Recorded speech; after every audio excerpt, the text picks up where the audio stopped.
Ladies and gentlemen, please help me welcome to the stage James Tiberius Kirk himself. Ladies and gentlemen, William Shatner!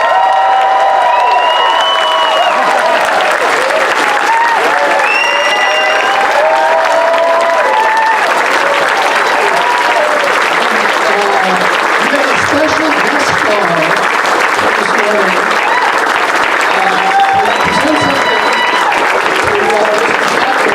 Please put your hands together once again for the Mayor of Boston.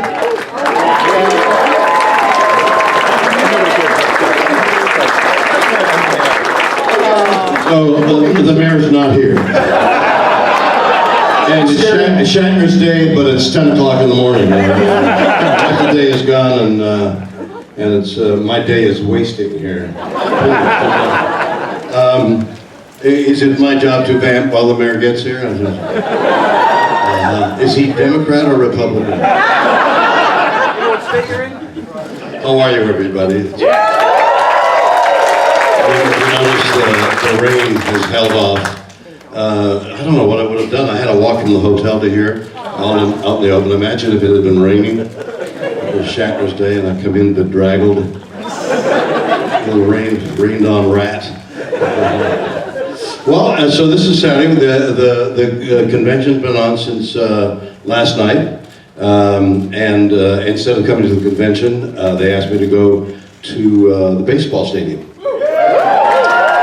And I threw the ball out. And yeah, well, great job, but it really wasn't.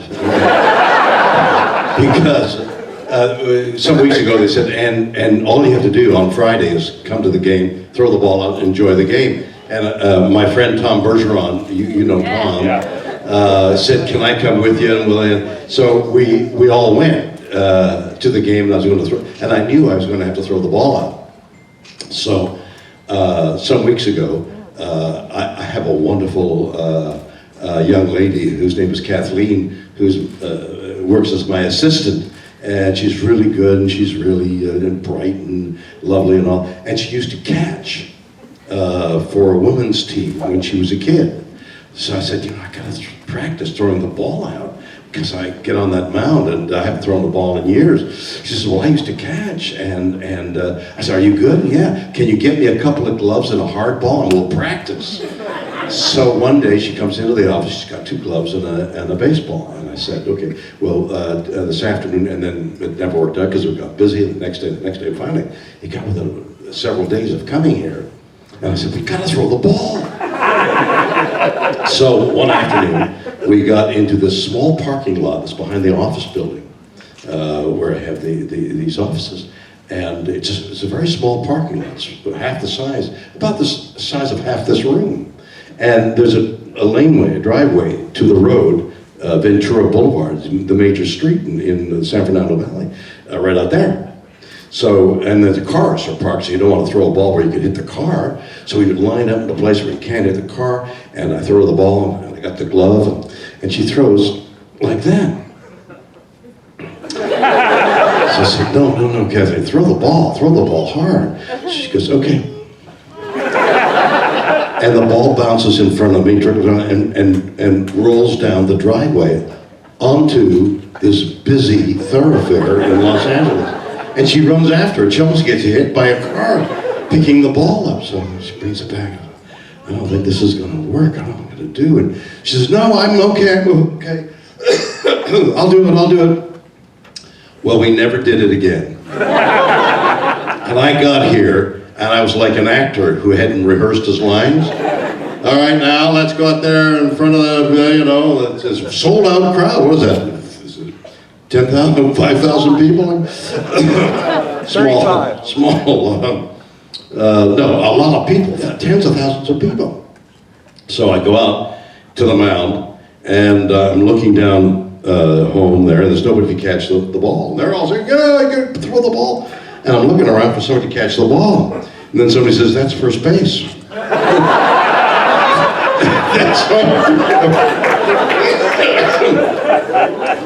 I had hoped at that point they weren't on me on television, because it was really embarrassing. And I got my finger out there, like, there's nobody there to catch the ball. That's first bloody base. So I throw the ball. I wind up. I used to throw the ball. I used to be pretty good. Throw the ball, but I haven't thrown this muscle memory. I throw the ball and the ball hits the ground and bounces into the catcher's mitt. That's not really very good. So everybody goes, oh, very nice old man, you know. So I grabbed the ball the second time, and I wind up in a pitch, and I threw a strike.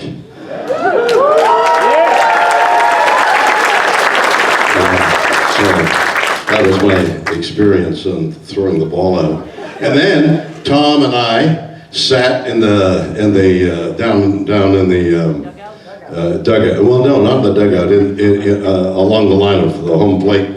Yeah, it wasn't the first base. It was home plate. In line with the pitcher. We had right on the ground. And I love watching baseball on television. I love the drama, the way the camera cuts to the close up of the people. And the drama, you know, the batter and the pitcher, and there's a guy on first, is he going to steal? And it's really dramatic, but you don't really see that. If you're way up there, it's a bore to watch it. But down where we were, you could see everything, you know. And the other impression I had about last night was that how frail and vulnerable the players are on television. They look like, you know, like when Big Daddy, Big Papa, Steve Ortiz gets up. He's 6'3", 200 and something, 50 pounds. He's a giant of a man. But seen from where we were sitting, he looks vulnerable. You know, of course he wasn't. He was invulnerable. He kept hitting, you know, sauntering over, and smashing the ball, and then sauntering around. But everybody else looked like human beings, and the umpires looked like they could make mistakes. They were just human beings. It's my opinion, it's a strike. You just can see that, you know.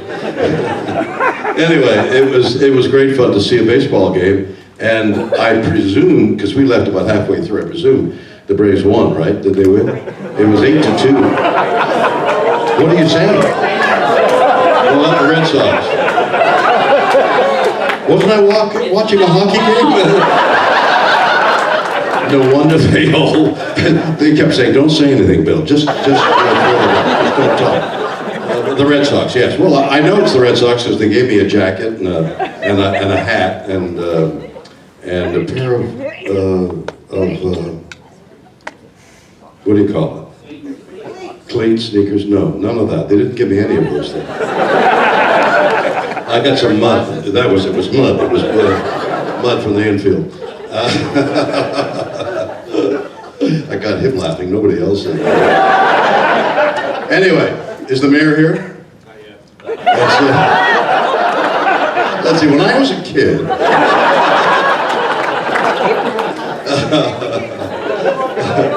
well, what's he waiting for? He's elected, he doesn't have to wait for any votes. Although if he continues this, he may not be re-elected. So what do you think about the election, folks? What does that mean? What's the general tenor of the? Are we Republican or Democrats here? We're Democrats. This is a Democratic country, right? This is Kennedy country, right? Yeah. This what? Spock for president?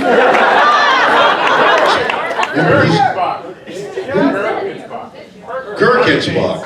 Oh, no, that wouldn't work. Leonard would have been a good president. He would have been, absolutely. Leonard Nimoy, as I'm sure you all know, came from in town. He was a local Boston boy. And I don't know whether any of you know, but I was married to a beautiful lady, Noreen Kidd. We were together for many years. We were married for one. Well, yeah, it sounds funny. But anyway, we lived in sin for quite a while. So I got to know Boston pretty well from her. And so I really, this is a great city. I'm from Montreal. Montreal is very much like Boston. Old and decrepit and dirty. And rebuilding. Montreal's rebuilding a lot too, and I looked out my hotel window and you could see just Boston is emerging. Boston has always been the great city, but it's becoming greater as we talk. A building just went up during the time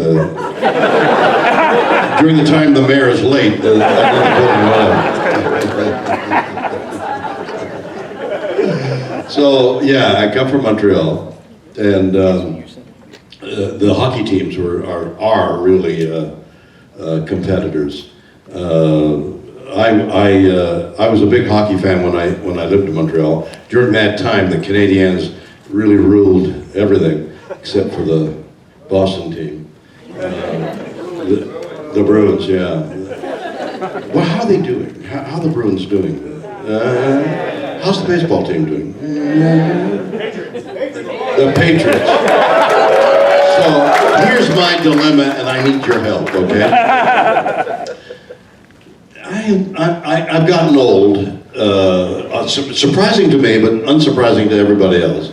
The years have gone by, and I kind of feel old when I think about it. When I don't think about it, I'm back to throwing the ball across the plate.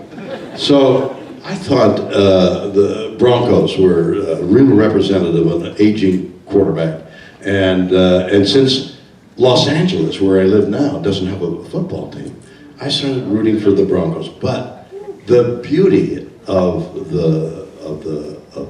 New England, the beauty, the physical and talent beauty of the Patriots, it was phenomenal. So when the Broncos were playing, because of our quarterback, the Bronco quarterback, Peyton Manning, while Peyton Manning was going, I thought, geez, Peyton Manning's representing old people is really good.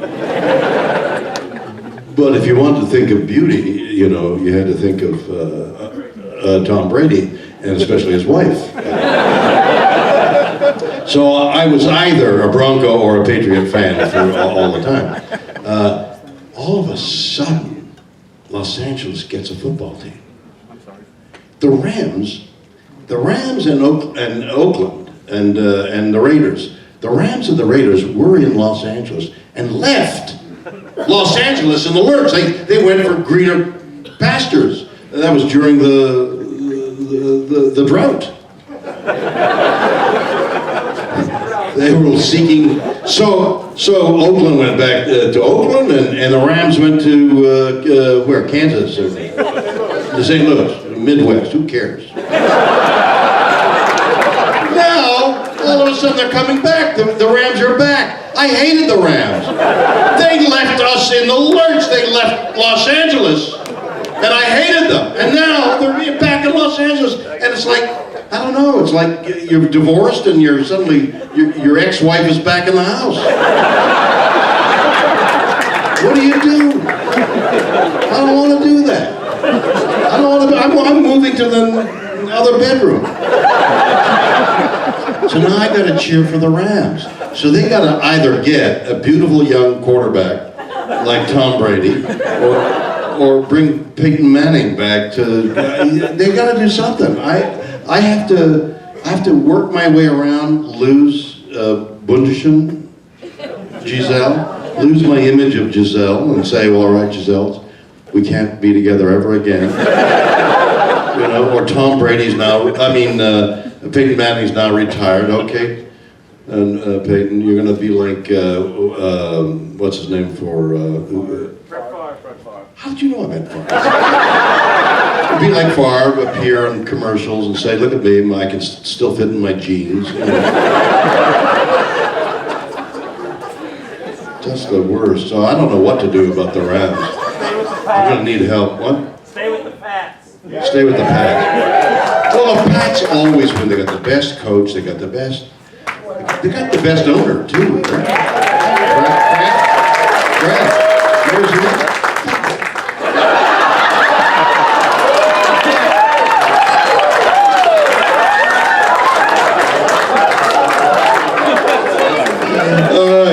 All right, ladies and gentlemen, your mayor. It was late, but steady. He's steady. He is here. We're all set to go. Ladies and gentlemen, Mayor Marty Walsh.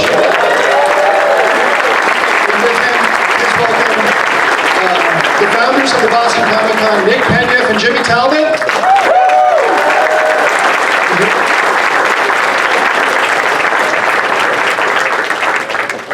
Okay, where do you want us to stand? believe I just cut off William Shatner. I know, I'm gonna be 2 seconds. He can get back up here. I can listen to him all day. It's such an honor to meet you and to have you here in Boston. And it's great to hear that you're kind of a Patriots fan, but a Rams fan, and all that stuff. And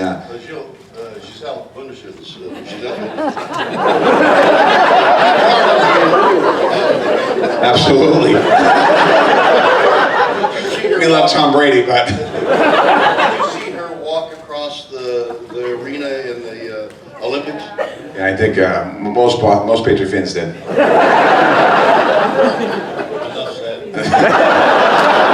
If there wasn't press in the room, I'd say more.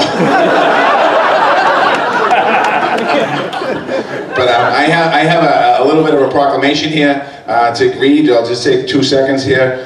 Whereas the city of Boston welcomes the 9th annual Boston Comic Con to the Seaport World Trade Center from August 12th to August 14, 2016, in a 3-day comic book convention that is true to comics, committed to fans.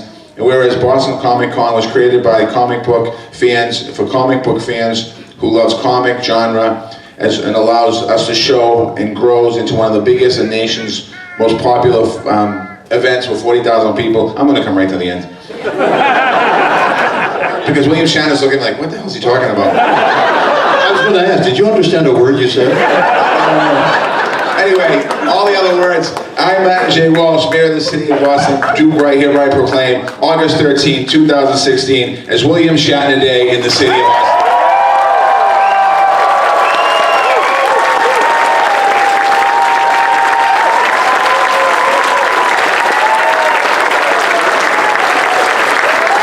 Thank you. Everything I have to say, I've already said. Thank you very much.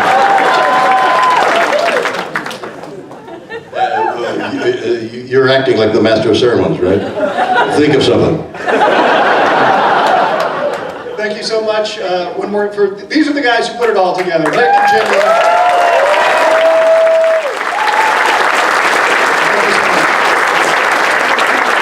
I'm ask you some questions about the book.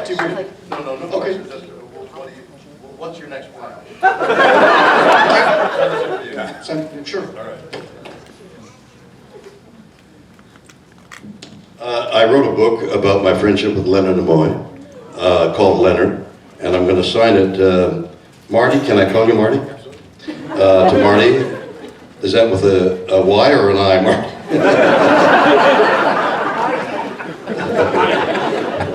And I thank you, everybody, for being here, and I'm humbled and really appreciate it being my day here in Boston. I'll spend it inside the convention center doing things like signing and posing and talking and being very proud to be a part of Boston. Thank you so much.